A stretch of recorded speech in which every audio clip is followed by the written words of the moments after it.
हमारी माएँ पूरी पूरी ज़िंदगी लगा देती हैं, बाद में औलाद घर से निकालती है तो बोलती है ना हमने पढ़ा है, ना हमें कोई हुनर आता है, ना हमने कुछ सीखने की कोशिश की है।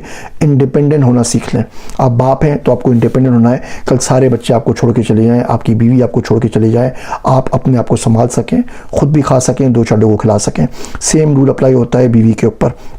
छोड़ के चली जाए बुढ़ापे के अंदर, सारी औलाद छोड़ के चली जाए, दुनिया छोड़ के चली जाए, आप रोड के ऊपर आके खड़ी हो जाएं, आप अपने आप को सहार सकें, इतने पैसे कमा सकें कि इज्जत से इस माशरे में खुद भी जिंदा रह सकें, 1-2 लोगों की और भी किफ़ालत कर सकें।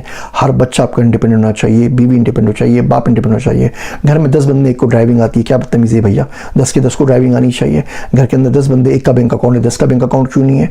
10 में से एक पढ़ा हुआ है, बाकी क्यों नहीं पढ़े हुए? और ये आप खुद करते हैं। आप थोड़ी सी कोशिश करें, कर लिया करें। आपका शोहर अच्छा कमा रहा था, आपने 40 साल उसका ज़िंदगी गुजारे, आप लाख रुपए महीना जमा करती ना तो कुछ ना कुछ बैंक बैलेंस होता।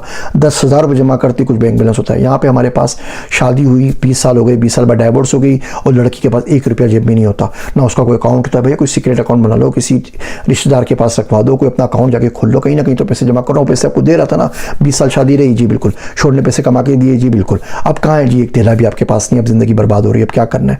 तो आपको अपने आप को इंडिपेंडेंट रखना है। घर का सरबराह वही होगा हर सूरत के अंदर जो पैसे ज़्यादा कमा रहा है। भैया जो बच्चा पैसे ज़्यादा कमाता है ना, उसकी बीवी भी प्यारी होती है, उसके बच्चे भी प्यारे होते हैं। और जो कम कमा रहा होता है उससे भी गालियाँ पड़ती हैं, उसकी बीवी पूरे घर की नौकरानी होती है, उसके बच्चों को भी कुछ नहीं मिलता। यही माशरा है जिसमें हम जिंदा है। जो आप समझते हैं कि जी सब बराबर होते हैं और बेलौस खिदमत होती है, ये होता है वो होता है, वो ऐसा नहीं है। माँ बाप ने भी अपनी ज़िंदगी बर्बाद करके आपके लिए कुछ किया है ना, कुर्बानियाँ देके, अब वही कुर्बानियाँ वो वापस आपसे चाह रहे होते हैं और नहीं मिलती तो वो ग्रम्पी हो जाते हैं। तो उम्मीद करता हूँ ये कड़वी बातें बहुत कुछ सोचने पर ज़रूर मजबूर करेंगी। मेरे वास्ते दुआ कीजिएगा। मैं हूँ आप सबका ज़ीशान उस्मानी।